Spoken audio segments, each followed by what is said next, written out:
Chers géologues, bonjour et bonsoir, ça dépend de l'heure que vous allez me suivre. Je suis l'ingénieur géologue Saïdi de la société Groupe 6, une société minière travaillant dans la province du Maniema en République démocratique du Congo.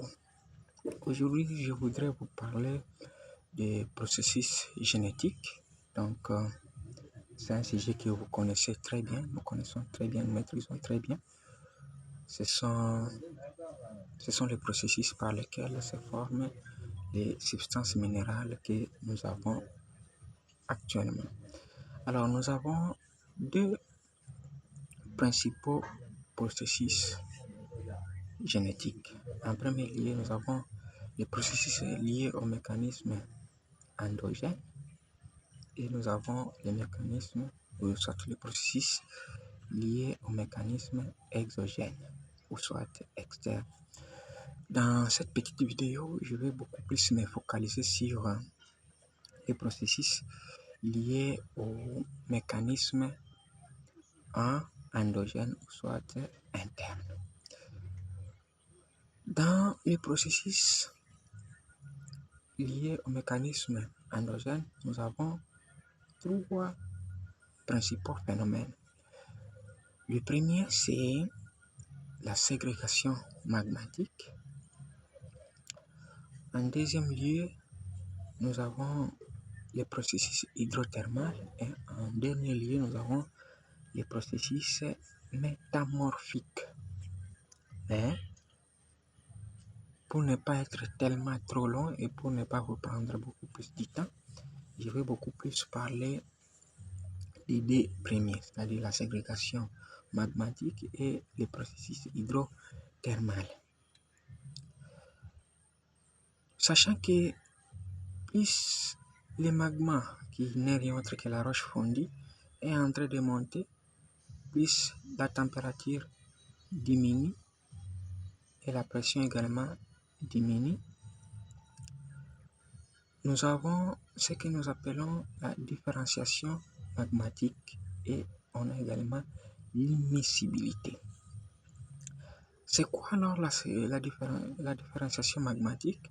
La différenciation magmatique, c'est cette séparation solide-liquide lorsque les magmas sont en train de monter, lorsque la température est en train de diminuer, la pression diminue également.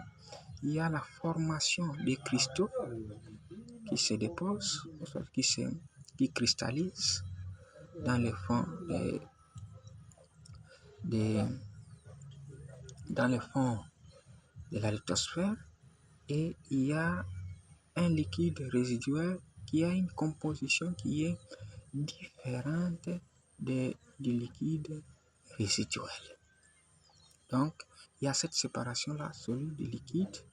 Il y a les cristaux qui cristallisent, il y a un autre liquide qui avance jusqu'à ce que tout le liquide va s'épuiser. Et c'est ce que nous appelons la différenciation magmatique. Donc la séparation solide et liquide avec comme conséquence la formation des cristaux qui cristallisent à la lithosphère et la continuité d'un autre liquide qui a une composition minéralogique différente du liquide originel.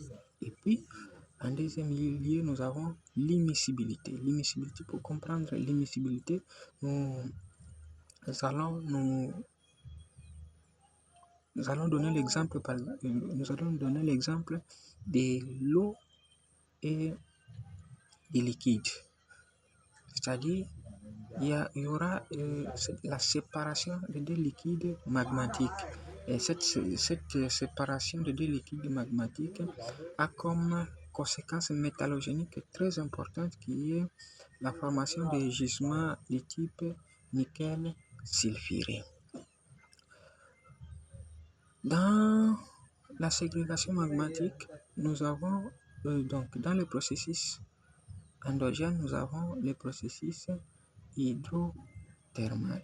Hydro qui signifie eau, thermal qui fait référence à la température. Donc, c'est-à-dire, c'est la mise en place de liquides la mise en place de liquides chauds, donc des liquides qui sont aqueux, riches en eau, chauds, donc la température est élevée, et qui sont également riches en sel, ce que nous appelons saumure. Alors, pourquoi ces liquides doivent être